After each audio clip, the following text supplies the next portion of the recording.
Man, I just got an email from a broker on a property I want to make an offer on.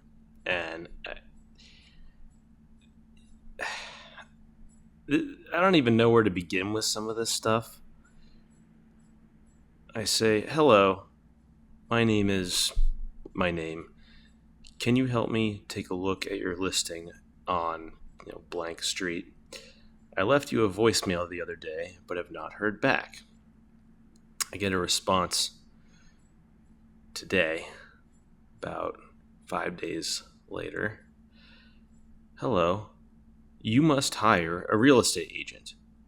The property belongs to the city of blank.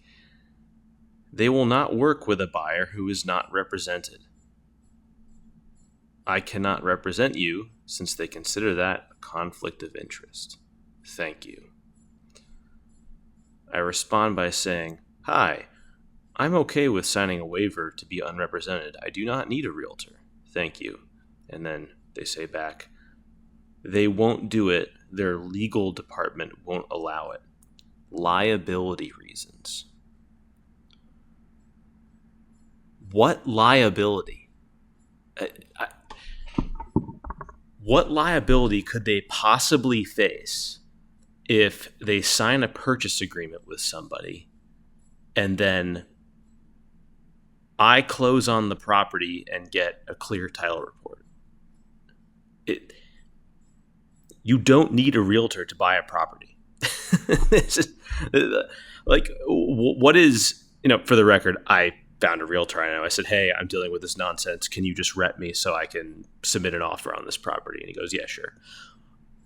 What protection is given by doing that? I'm still 100% in control of the transaction. I'm not going to let this guy make decisions for me. So again, what liability? Is it not a liability when a car salesman deals with an unrepresented buyer? No.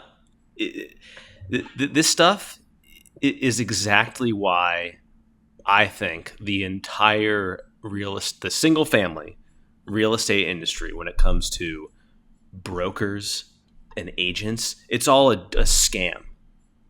They shave off massive percentages of equity for every single transaction.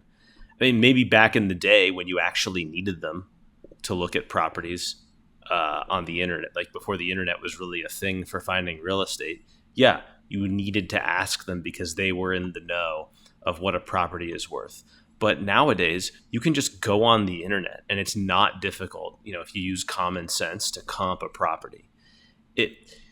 This kind of stuff is just bonkers to me, that I have to go through an intermediary to buy something, buy a private piece of property that's going to get title insurance anyway. This is just, I feel like this channel is just going to be me complaining. Maybe I should make a little documentary on something that interests me, in the real estate world. But man, this incident is frustrating because if I had just sent an offer signed by me with, my state contract that all the realtors use, they'd be obligated to show it to their client.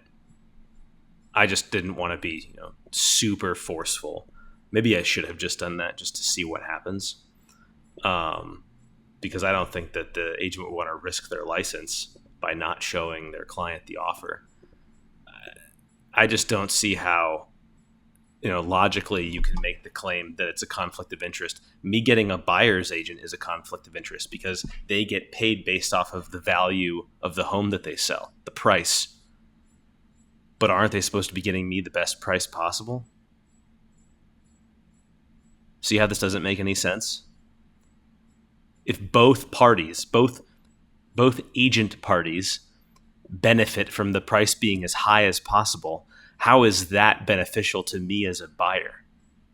And why is it the seller's responsibility to pay for the commissions of the buyer? None of this makes any sense. And it's exactly why I don't think that single family real estate agents should even be a thing. It should just not be a thing. Commercial is a bit of a different animal because typically you're dealing with use and zoning and very specific niches. You're talking about power supply to the building, depending on the type of tenant that you want. And you're dealing with actual heavy hitters and people that understand business. If you're buying a single family home, like I said in a previous video, the agent that you get, you don't know what their abilities are. Like there's no built-in, I guess, credibility system because it's just so easy to get a license. It's so easy. The amount of people that actually know what they're doing is, case in point, a few years ago, I saw so many realtors saying, marry the house, date the rate. Oh, because just rates are going to go down back to 2%, which is just that's malpractice. They should have lost their licenses over that. And anybody believing them is a fool. Case in point, it's been 3 years since people were saying that. Rates haven't gone down that much, maybe 1%, which doesn't really change much given where prices are. But anyway, I just wanted to come on here and rant. I'm going to submit an offer about, let's see, do some quick math here. The list price, oh, my realtor got back to me. Nice. Here's a list of info that we need. I need to write up an offer. Okay, cool. I'll give this guy all this info. This house is listed.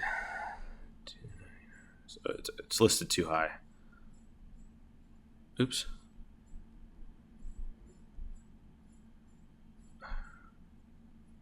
All right, I'm gonna give them an offer about. Let's see. I'm gonna give them an offer about 27% below list price, and we'll see what happens.